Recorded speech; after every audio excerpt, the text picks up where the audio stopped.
2:17, yung madaling araw, December 19, 2025.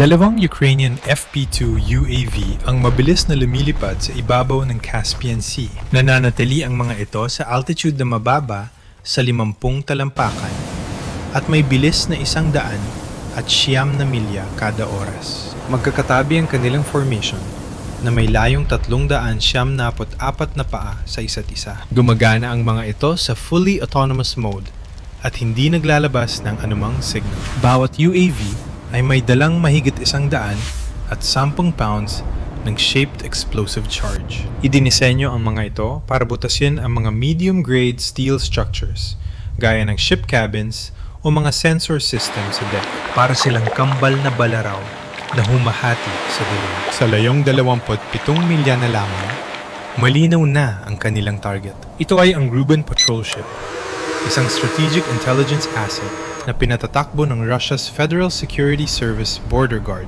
o FSB. Nakaangkla ang barko sa isang fixed position sa timog ng Astrakhan. 16 na nautical miles lamang ang layo nito mula sa North Caspian Naval Base. Hindi ito ordinaryong barko. Ang Reuben ay nagsisilbing forward line data collection node para sa buong Caspian Defense Network ng Russia. Tungkulin nito ang mag-monitor, mag-record, at magsagawa ng pattern analysis sa bawat operasyon ng Ukrainian UAV o USV sa reyon. Sa loob ng 4 na magkakasunod na linggo, nagsilbi ang Reuben bilang isang mobile SIGINT platform. Sistematiko nitong intercept, dinedecode, at piniclassify ang mga control signal ng Ukraine sa Caspian Theater. Nakamount sa deck nito ang R381 T2M complex, isang system na kayang kumolekta ng mahigit 100 signals kada segundo.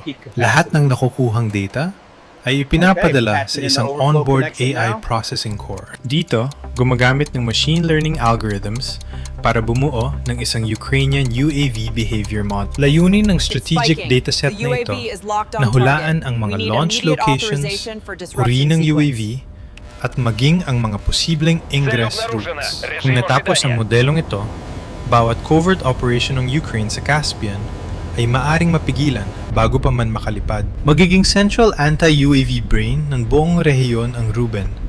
Mula sa pagiging listening post lamang. Ito ang dahilan kung bakit kailangan itong wasakin ngayong gabi. Sa operating sector ng Reuben, ang Russian air defenses ay nakakalat sa kabaan ng Astrakhan coastline. Kabilang dito ang isang Panchir S-1 system, isang Podzonok M coastal radar, at isang ground-based communications control station. Gayunpaman, ang lahat ng sensors na ito ay nakakonfigure para unahin ang malalaking radar returns, gaya ng barko, eroplano, o mabibigat na UAV. Sa kabilang banda, ang FP2 ay may napakababang radar cross-section.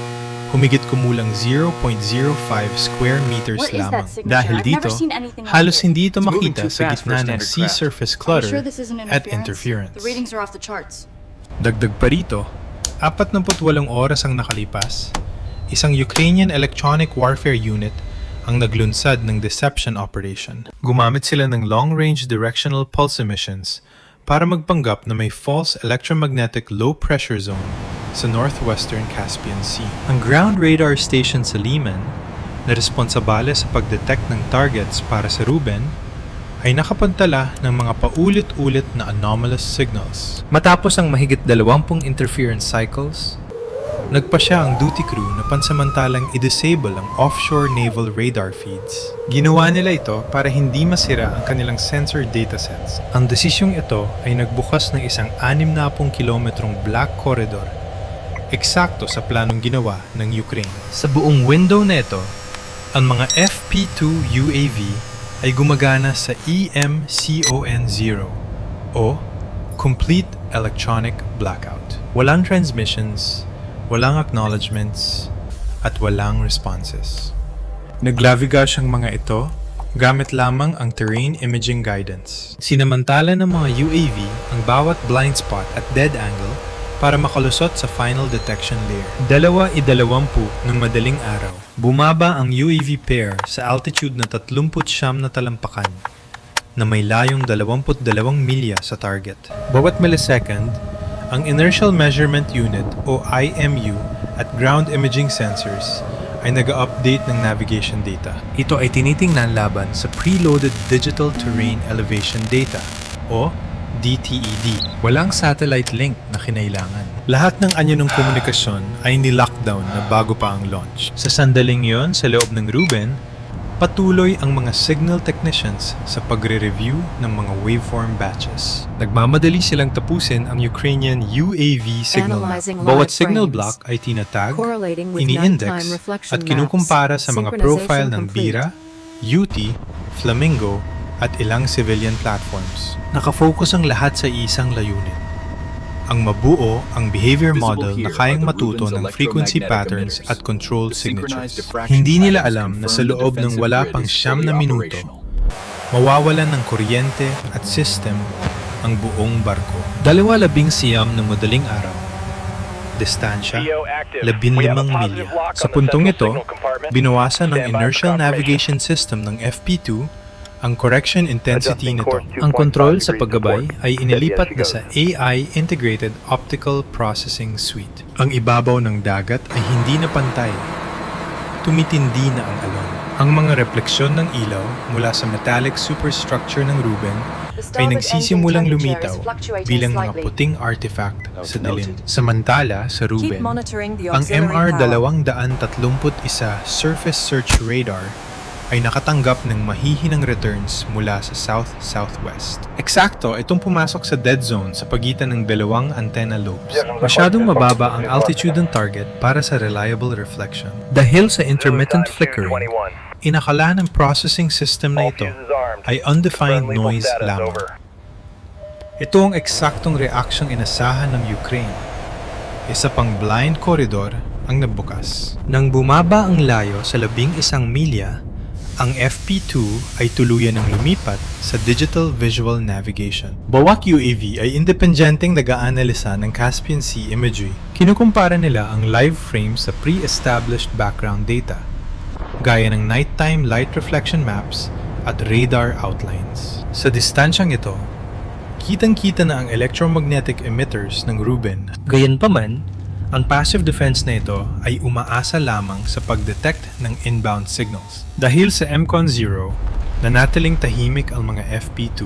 Sa altitude na 43 hanggang 46 na talampakan, naghiwalay ng formation ang dalawang UAV. Ayon sa algorithms, ang priority target ay ang central signal compartment. Dito matatagpuan ang mga servers para sa signal collection at analysis ng Russia. Ang FP2 number 1 na may call sign na VEO ay lumiko ng 2.5 degrees pakanan para umatake sa port side axis ng barko. Ang FP2 number 2, call sign na Lance, ay nakaprogram na tumama sa aft deck. Dito matatagpuan ang mga antenna arrays at ang auxiliary diesel power unit. Isa itong critical na kahinaan na maaring magdulot ng cascading electrical failure. Mula sa malayo, wala pa ring reaksyon ang Reuben. Nakafocus ang crew sa data mula sa ibang sektor kung saan may decoy UAV na naglalabas ng mga maling signal. 2:21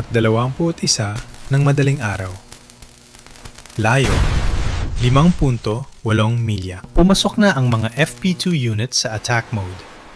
Armado na ang kanilang electromagnetic fusing. Bawat UAV ay may dual vector directional warhead. Kaya nitong butasin ang hanggang 0.8 inches ng ship armor at wasakin ang mga sealed compartments sa loob ng 39 na talampakan na radius. Mula dito, wala ng trajectory adjustments na pinahihintulutan. Nilock na ng algorithms ang flight paths. Nanatili sila sa bilis na 100 at 15 milya bawat oras para sa isang symmetric impact angle. Sa layong 0.8 milya, ibinaba ng VEO ang kanyang ilong ng 10 degrees para sa terminal approach. Ang strike axis nito ay nakatutok sa ilalim ng antenna cluster kung saan matatagpuan ang encryption servers. Kasabay nito, ang lance ay lumalapit mula sa aft starboard quadrant. Target nito ang auxiliary power station at signal relay array sa likurang bahagi ng barko. Ang tama mula sa anggulong ito ay magdudulot ng short circuit sa engine controls at mawawalan ng kuryente ang buong barko. Ang dalawang UAV ay bumilis pa hanggang 100 at 24 na milya bawat oras. Siyam na 8% ng output ng kanilang propulsion systems. 21, 42 ng madaling araw. Nangyari ang unang impact.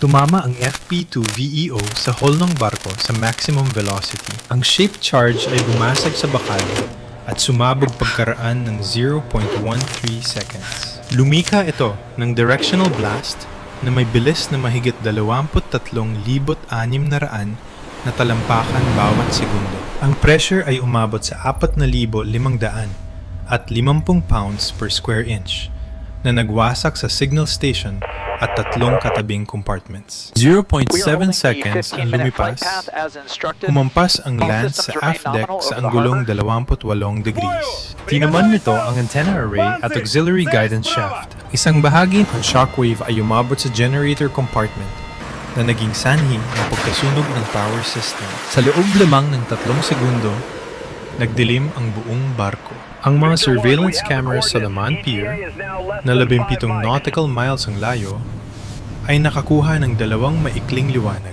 Sapat na ito para makita ang silhouette ng Reuben sa gitna ng dagat. Pagkalipas ng 7 segundo, isang kulong ng maitim na usok ang pumailan lang mula sa deck. Nawala ang AIS signal ng Reuben sa maritime tracking systems. Nanahimik ang lahat ng UHF frequencies na ginagamit ng barko. Walang control signals, walang telemetry, at walang positioning data.